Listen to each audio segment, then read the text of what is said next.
Hello and welcome to a very special episode of Betting People with a titan of the industry. Now, those of you who know industry bigwigs and who are familiar with the top faces in the game will be aware of my guest, Conor Grant, who is the Chief Executive of Flutter UK and Ireland, who is outgoing. So as the industry loses a titan, I have the privilege of sitting down with Conor today. Thank you very much for joining us. Thank you, William. Very kind with the title Titan. I might challenge that, but very kind. Well, I think entirely deserved. And speaking of that, I want to start with a question based around the exploits of another big achiever in the betting game, Ralph Topping, because many people said after he worked his way to the top that sort of thing could be done again. And I want to ask you, somebody who has worked their way to the very top, what advice would you have for young people entering the betting industry? I think the first thing is, and certainly I have a great passion for sport. And I think if you're going to enter the betting industry, and obviously there's betting, sports betting and gaming, they're two different angles to the sector. But I think having a passion for sport helps you so much because it means you come in every day and you enjoy your job. And there hasn't been a day when I haven't enjoyed my job at all. And I think the joy of working in this industry is how dynamic, how much it changes. The sporting calendar, we can be getting ready for Cheltenham. 3 weeks later, usually we're getting ready for the Grand National, end of the football season, and in the start. And you have so many events like this that really help drive that engagement and interest. You know, the other main piece of advice I give anybody is you've got to work hard. You've got to try and learn all the aspects of the business because there's so many. And I think that's absolutely critical. Get in, be prepared to learn every aspect of what we do in the sector. And I think that will help you go a long way. You manage, or you've been managing quite a lot of people in your time at the head of Flutter. And that means, you know, quite a few big decisions to be made. How do you deal with that pressure? How do you deal with that scale of responsibility? Yeah, look, it's not just on one individual. That's the reality. The accountability and the responsibility ultimately stops. But it's what's critical to it is building a good team around you. And when you're operating in a business, you know, we've got four brands in our portfolio in the UK. You know, nearly 5,500 people, excluding our retail colleagues. So what you have to do is really have a brilliant team around you to share the responsibility and really drive the business forward. There is days when it does feel like the weight of the world is on your shoulders. There's absolutely no doubt about that. And some of the more hairy moments are when the liabilities can run into multi-millions. But it's all part of the business, and then particularly in results come and go at the end of the day, and you have to take the long-term view and all of these things. So you try to eliminate that. And I think if you're doing the right thing as a business and you've got the right team behind you, ultimately that is shares the burden of responsibility, and you come together to really deliver the strategy of the business. You said some hairy moments there. Have you got any in particular that you can bring to mind? The more recent one that sticks out is obviously Frankie at Ascot. I'd been there on the Wednesday and was coming back on the Thursday, traveling back up north. Probably had one glass of Guinness too many, and the night before, or a pint of Guinness, I should say, the night before. And when I got home, he was 4 in, and we were watching the fifth race, and it was like, sorry, 1-5, wasn't it? It was the 6th race, apologies. Memory's escaping me. And it was just one of them moments where you're thinking, what's happening here? What's going to happen? And, you know, the numbers were pretty big. And then obviously the following days, everyone was getting on the Frankie factor, and everyone was doing their multiples, and some of the liabilities were enormous. And, you know, we took some decisions to protect the business at the time. But yeah, that was definitely one of the biggest. The other day is obviously one that doesn't get a lot of publicity, but it's the end of the season, the last day of the season, and Boxing Day are the 2 big days when all the fixtures, there's a consistency, particularly in the Premier League, of when all the clubs kick off. That can create some big moments for businesses, but invariably we get the right results. You said that there were decisions taken to sort of protect the business.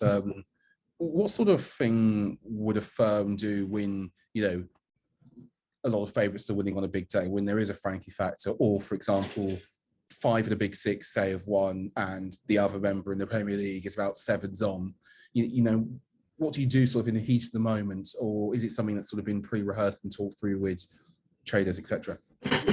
Look, obviously as a business, we've got our liabilities and how we manage them, and we have to. But the reality is, when 5 or 6 horses go in on a day of the same, there's not a lot you can do. The damage is done at that point. Yes, you can hedge to a degree, but it's not really beneficial to the business. And a business the size and scale, certainly a Flutter now, we would take a view that we just have to take it and see where it gets to. But obviously, what we have to do is make sure as the day unfolds, sort of making we have the right visibility of our liabilities and really making sure that, you know, we're managing the risk accordingly. And I think that's the critical bit. And I think that's where there's been big progression, certainly in sort of the technology over the last 5-10 years, that we get much clearer view of the liabilities that we're incurring as a business. Just going back sort of through career progression, have there been any sort of key moments for you at your stage developing, you know, sort of a leader in the betting industry, working your way through, or has it just been a case of rising through the ranks slowly but surely and sort of chipping away to the top of the mountain? I think when you reflect back in your career, there's always some moments, and there is a couple that stand out. Certainly one for me that 2003, I had been running Paddy Power telephone betting business, which, you know, going back that long, it was a small telephone, small, we had 150 seaters in our call center, and I was working with a great guy called Alan Kerr, who was an industry veteran. And then I moved to work for Brian Corcoran, and he was just a phenomenon. I'd never met anyone like him. You know, the guy had a brain the size of a football, and he just brought this energy and zeal to the business, and he zest, and he really got behind it. And he was a very inspirational guy to work for. And that was a point where you thought, there's a lot more you can do with this. You know, he was coming in and transforming paddypower.com at that point in time, and it was a really interesting part of, you know, certainly in my career. Moving to Skybet in 2010 was definitely a big decision, because I'd been working in London for Blue Square, been commuting back and forth to London. My first son was born, and ended up working in Ireland for a while for BoyleSports for a couple 2 years, and that didn't quite work out. So I made the jump back to Yorkshire and to Leeds to work for Skybet. They had just moved from Harrogate to Leeds, and that was really at the early stages of the Skybet sort of transformation as well. And it was a really interesting time. You know, they'd moved to Leeds, they were moving to it being much more digital business, mobile first. It started to get behind Super 6 with Sky Sports. The relationship with Sky Sports, there was some seeds of momentum.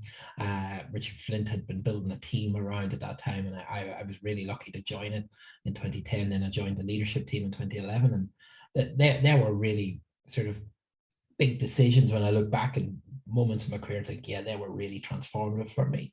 Probably the one that stands out though, and I don't think he'd mind me saying this, is in 2015. Richard Flint was my boss at the time, and we were owned by private equity at the time. We weren't quite knowing what direction. We were talking about IPO, and Richard was like, "I'm not sure if you're going to be in the business in the future." And I was like, "Oh, it's a bit of a shock." The system, and you know, we talked a lot about what I needed to do, and at that point I really started to invest quite a lot in myself and developing and listening and trying to really change who I was as a leader. And that conversation was a catalyst for a lot of progression. I meet Richard regularly now, and we often talk about it, and he can't quite remember the conversation with the same impact as I do, but it was definitely one of them moments when I think, yeah, it really helped me as an individual. And Richard was a brilliant boss, and really helped guide me through them, you know, early years of senior leadership, and was very, very helpful.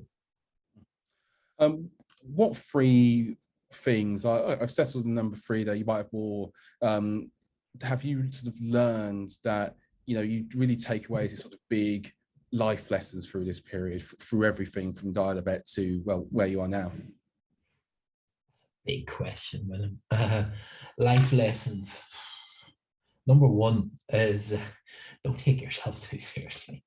You know, you meet a lot of people in the course of business and life, and I think I particularly am. I think building relationships and connection with people throughout the organization is a must.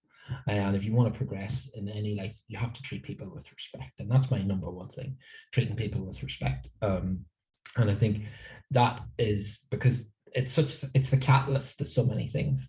Really treating people with respect, and I think it's hugely important. I think the second thing I would say is, when things are tough, and for the last sort of 10, 15 years, if you've worked in online in the UK, it's been pretty good. There's been lots of growth as we had the migration from retail into mobile.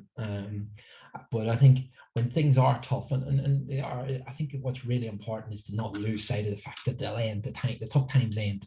And it's sometimes a lot quicker than you think. And then when you're in them moments, I think the important thing is not to do anything rash and just let the time play out. And sometimes it takes a little bit of time to work through, other times it happens quite quick. But when you're in that moment, it is quite stressful, it is difficult, and this can be in any part of your life. It doesn't have to be about work. I think it's just try and not do anything rash. I think it's really important, because tough times end. I know it's cliche, but they do. I think making sure you remain in part of that, I think is the thing. And then I think, life lessons, obviously surround yourself with good people, whether that's, it doesn't matter, family, friend, partner, wife, husband, whatever. That's what life's really all about, isn't it? The connections you make with your loved ones. At the end of the day, a job is a job for me and then for everybody. But ultimately, when you finish work, who are you with? You're with your loved ones. And I think really, building great friendships and really focusing on your family, I think they're hugely important. They would be the three things I would sort of bucket up as big life lessons, certainly from my perspective. I think it's a very powerful, well said sentiment, and a great place to end part one of Betting People. Conor, thank you for your time, and thank you for watching.